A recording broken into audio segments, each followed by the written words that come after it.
'Twas the night before Brexit, and all through the air hung a feeling of sadness and a sense of despair. As a British MEP, I'll soon take my leave. But first, hear my story on this cold Brexit Eve. In spite of the powerful campaign we've waged for 4 years, with grief and regret, I accept that we will leave the European Union on Friday. Oh no, here come the tears. The fact that this is such a historic moment is what has made us all well up in there. We knew it was going to go ahead. There were only 49 votes against, but everyone is so sad to see the UK leave the European Union.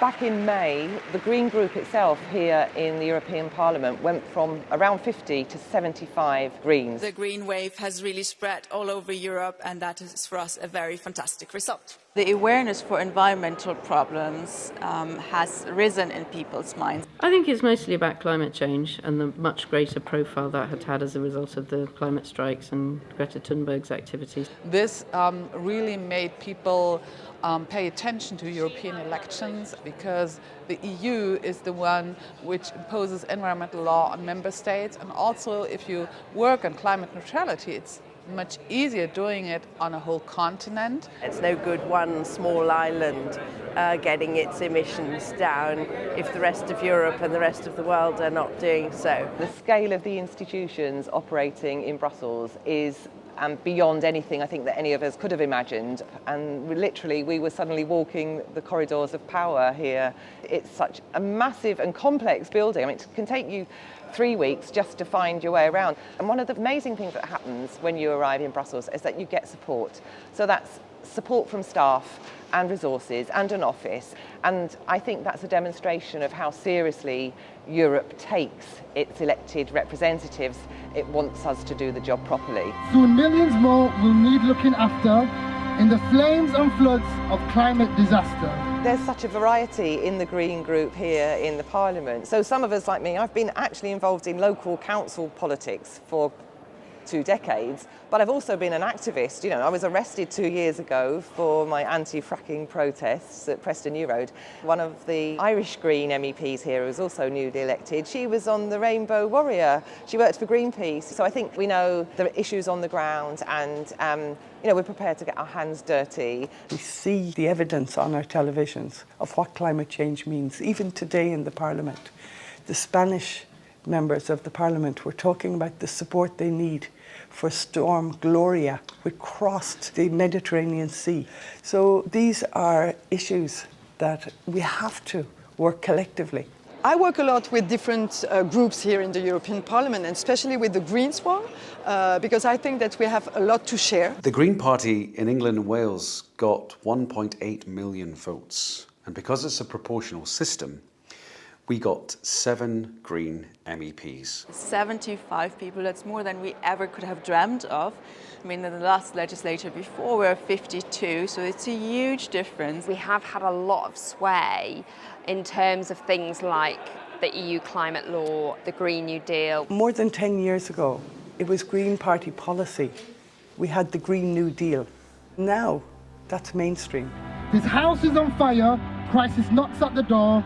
The Green Deal is good, but we need so much more. It's certainly not totally what we wanted, and there's massive scope for improvement, but it's a really good hook now to hang the policies that we want in place. We can build a very strong force here at the European Parliament to fight against this traditional way of thinking, having businesses before climate or before social rights. Other parties are taking on board not just our language, but our policy agenda. We've had a real influence in that way. During the 5 years I was an MEP here in my first term, the Greens just led on so many agendas. I mean, GDPR came through. That was as a result of Jan Philipp Albrecht, a German Green. So regulating the internet, that started basically was led by Greens.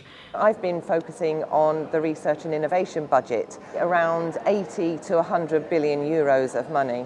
And one of the successes of the Greens in the last mandate was to get a firm commitment to at least 35% of all that funding being spent on climate-related research. The two legislative changes I made that were the most important were in the areas of sustainable finance and antibiotic resistance, so limiting the use of antibiotics on farms so that from January 2022, effectively, intensive farming won't be possible in the EU because it's only possible as a result of massive antibiotic use. And sustainable finance, I was redesigning financial systems so that the money shifts towards sustainable sectors and companies and away from dirty companies. We've had some smaller wins as well in committees. So there's a thing called the Globalisation Adjustment Fund. You know, if people lose their jobs because of a no-deal Brexit, they too will be able to apply for this fund, even though we're no longer in the EU. Some of my main priorities was fighting racism in all its forms, supporting refugees, especially those that were crossing the Mediterranean, and really holding the EU to account.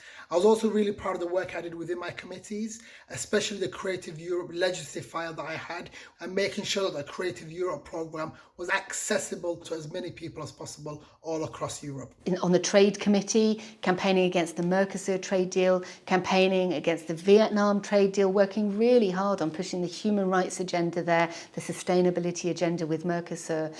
And in the Development Committee, working in particular to raise cash transfers up the agenda there. I led on some work on whistleblowers, so people that give information in the public interest are better protected. I did a lot of work on tax, preventing tax avoidance. My big legacy is the intergroup. So I set up the equivalent of an all-party parliamentary group on a Green New Deal.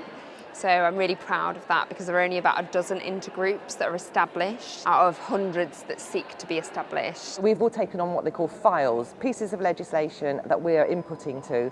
And even though that legislation won't now be directly influencing the UK, it still sets the scene for things in Europe. A lot of the work that we've been doing is in electing the President of the Parliament, the President of the Commission, the Commissioners and so on.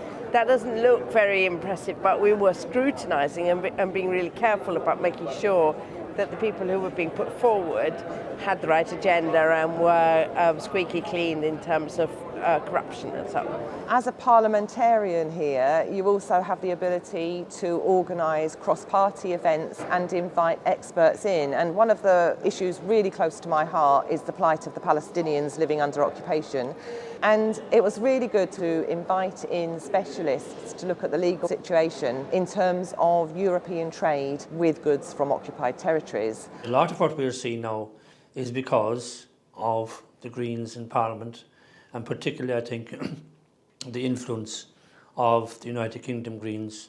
They knew where to compromise without actually compromising on their principles, whereas others would not compromise and risk the whole thing just for the sake of bending a small bit. Well, I've just brokered an urgency resolution on the Hindu nationalism that's going on in India.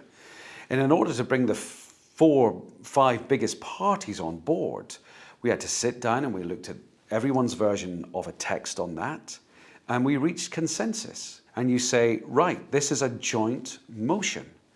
We've teased out all the arguments and you create much better laws. They were always quite moderate on their views and they were always balancing a lot the group, and it was really easy always to work with them. So not only the Greens, but I think the whole chamber, the whole parliament, we're going to miss them. We share the same values regarding animal welfare, human rights, ecology, a new model of economy. The consequences of the British Greens now leaving the parliament are, it can very well be devastating.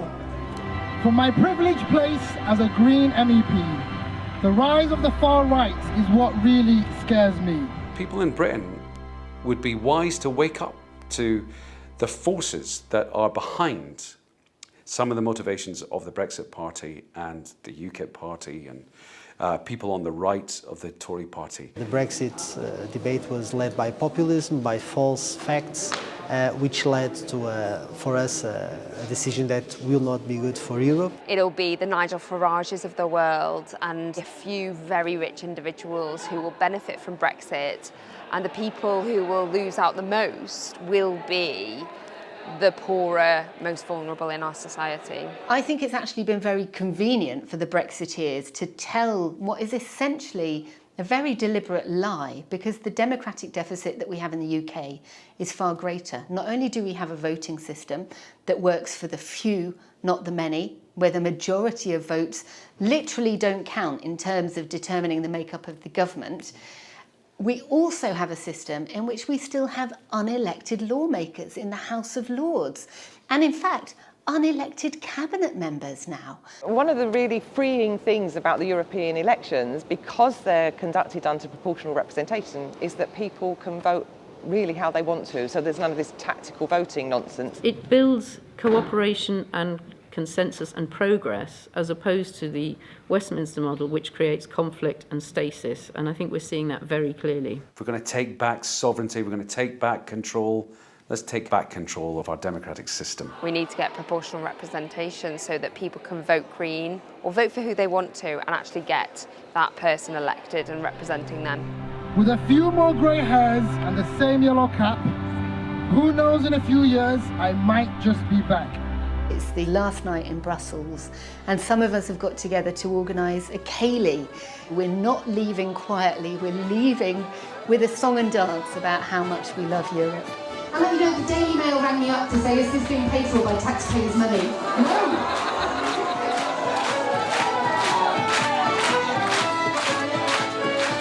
It is a very sad time. And in fact, you know, the week began very sadly because it was Holocaust Memorial Day, and that sense of the memory of the European Union being built on the ashes of the Second World War and how important this place is, not just as an institution that helps trade to happen or even its great benefits in terms of environmental legislation, but that fundamental role of building peace between European nations. The UK is voluntarily withdrawing its influence over one of the largest international institutions where countries have been working together for peace and to solve tomorrow's problems. It will only be in the future that we can grasp how big this loss has been, but we will always stay close to our UK Greens. We have a Green Party. It's much larger than the European Union alone. We have a big Green family, and in that we will stay together and united. This isn't just about the MEPs from the UK either. You know, we've all had staff teams here in Brussels and back in our regions, and they lose their jobs in a couple of hours. For progressives, the next steps are now paramount. Let's regroup and rethink and hold them to account. We have quite a few EU citizens still living in the UK and vice versa. And I think it's a very grand idea by Terry Reinke to found this UK friendship group, which has gotten so much attention cross-party, cross-country, with so many people saying we want to eventually have UK back in the European Union, not today, not tomorrow, not next year, but as soon as possible. I would really love that. It's lovely to be back in the UK. We love the UK, but we'll always love the EU. London loves the EU. We'll always love you. We are really, really sad. This is a day of a period of reflection, but hopefully we will see you soon. Thanks very much for your support. Thank you. Thank you. Au revoir, arrivederci, tot ziens, and adieu. Keep believing and acting for our beloved EU.